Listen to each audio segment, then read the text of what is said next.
पहले परीक्षण के बारे में। आज देखते हैं फल व सब्जियों का मानव जीवन में क्या महत्व है। अब देखते हैं फल व सब्जियों की अपने को आवश्यकता क्यों पड़ी, क्योंकि इनमें अनेक प्रकार के पोषक तत्व पाए जाते हैं जो अपने बॉडी के लिए आवश्यक होते हैं। ठीक है, अब देखते हैं पहला अपन कार्बोहाइड्रेट। अब देखते हैं 1 ग्राम कार्बोहाइड्रेट के संश्लेषण से हम मानव को 4 किलो कैलोरी ऊर्जा प्राप्त होती है। अब देखते हैं इस कार्बोहाइड्रेट CHO का अनुपात कितना पाया जाता है, तो वो होता है 1:2:1। ठीक है, अब देखते हैं कि कार्बोहाइड्रेट के स्रोत क्या क्या है। तो कार्बोहाइड्रेट के स्रोत देखते हैं तो उसमें सबसे ज़्यादा कार्बोहाइड्रेट पाई जाती है रेजिन में 80%, एप्रिकॉट में पाई जाती है 78%, पिंड खजूर में पाई जाती है 65%, और केला में पाई जाती है 27%, आलू में पाई जाती है 22 से 23%। अब देखते हैं तीसरा वसा देखते हैं। तो वसा के 1 ग्राम वसा के संश्लेषण से 9.3 किलो कैलोरी ऊर्जा प्राप्त होती है। अब देखते हैं वसा मस्तिष्क को ऊर्जा प्रदान करने का कार्य करती है। ठीक है, अब देखते हैं वसा सबसे ज़्यादा किस में पाई जाती है, अखरोट में। फिर उसके बाद में देखते हैं अपन काजू में, फिर बादाम में। अब देखते हैं प्रोटीन देखते हैं। प्रोटीन के संश्लेषण 1 ग्राम प्रोटीन के संश्लेषण से 4.2 किलो कैलोरी ऊर्जा प्राप्त होती है। प्रोटीन शरीर के टूटे हुए अंगों की मरम्मत करने का कार्य करती है। प्रोटीन की कमी से बच्चों में कुवासकिया तथा बड़े में मरेसमस नामक रोग हो जाता है। अब देखते हैं कि अपने प्रोटीन है उसके क्या क्या स्रोत है। सबसे ज़्यादा प्रोटीन पाई जाती है बादाम में, उसके बाद देखते हैं अखरोट में, फिर देखते हैं काजू में, फिर सोयाबीन में। सोयाबीन पाई जाती है 40 से 42%। अब देखते हैं आगे खनिज पदार्थ की देखते हैं। तो खनिज पदार्थ है ना, ये तो हो गए वही कमी कि कौन से वाले खनिज पदार्थ से, और ये उनसे होने वाले रोग। ठीक है, आयोडीन की कमी से गलगंड या घेंघा रोग होता है। फिर इसकी कमी से एनीमिया या अल्प रक्तता रोग हो जाता है।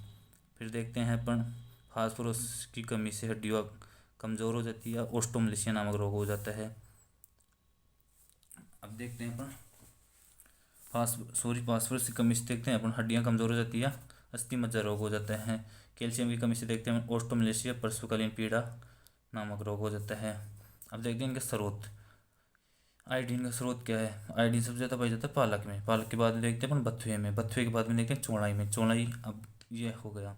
फिर देखते हैं फेरस सबसे ज़्यादा करौंदे में पाया जाता है, फिर पाया जाता है खजूर में, फिर पाया जाता है अखरोट में। अब देखते हैं कैल्शियम नींबू वर्गीय फलों में पाया जाता है। ठीक है, अब देखते हैं अपन पाँचवा कार्बोनिक एसिड। तो मतलब कार्बोनिक एसिड में देखते हैं साइट्रिक एसिड सबसे ज़्यादा पाया जाता है नींबू वर्गीय फलों में। अब देखते हैं टार्ट्रिक एसिड जो पाया जाता है इमली व अंगूर में। अब देखते हैं विटामिन शब्द दिया था फंगने। विटामिन को 2 भागों में बांटा गया है, जल में घुलनशील और वसा में घुलनशील। जल में घुलनशील कौन से हैं, बी कॉम्प्लेक्स प्लस सी, और वसा में घुलनशील है ADE, K विटामिन। अब देखते हैं अपन आगे विटामिन के बारे में।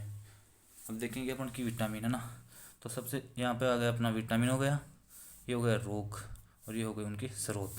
अब देखते हैं विटामिन ए का नाम हो गया रेटिनोल, रोग हो गया रतौंधी मोतियाबिंद जीरोप्थिलीमिया। ठीक है, या वर्णांता। सब स्रोत देखते हैं, सबसे ज़्यादा पाया जाता है आम में 48 आयु 100 ग्राम, पपीता में 22 आयु 100 ग्राम, और फिर हो गया लास्ट में अपन चौड़ाई। फिर देखते हैं विटामिन बी का नाम है थायमीन, रोग होता है बेरी, और सबसे ज़्यादा पाया जाता है काजू और बिलफित्र में। और एक होता है इससे पाचन तंत्र भी कमज़ोर हो जाता है अपना। अब देखते हैं B2 देखते हैं। तो B2 का नाम है राइजोफ्लेविन।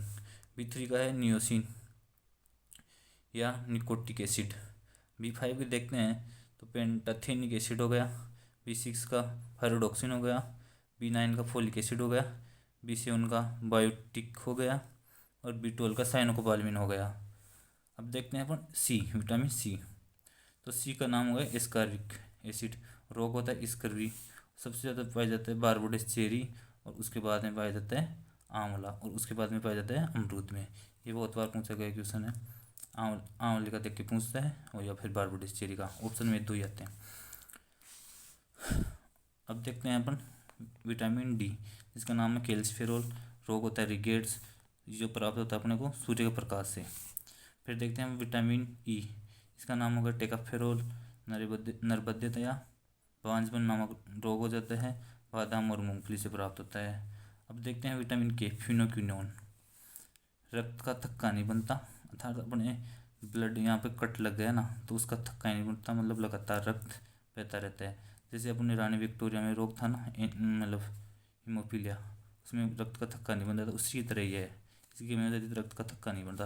वैसे अपने 1 से 2 मिनट में क्लोटिंग बन जाती है अपने ब्लड में, बट इस वाली कंडीशन में नहीं बनती, जो पाई जाता है गोभी प्लस सोयाबीन में। फिर यह है कि मतलब ये विटामिन का टॉपिक छोटा सा है, इसमें से हर बार कोई ना कोई क्वेश्चन पूछ लिया जाता है, या तो विटामिन का नाम दे दिया जाता है, पूछ लिया जाता है, या फिर रोग पूछ लिया जाता है। Thank you watching for video, धन्यवाद।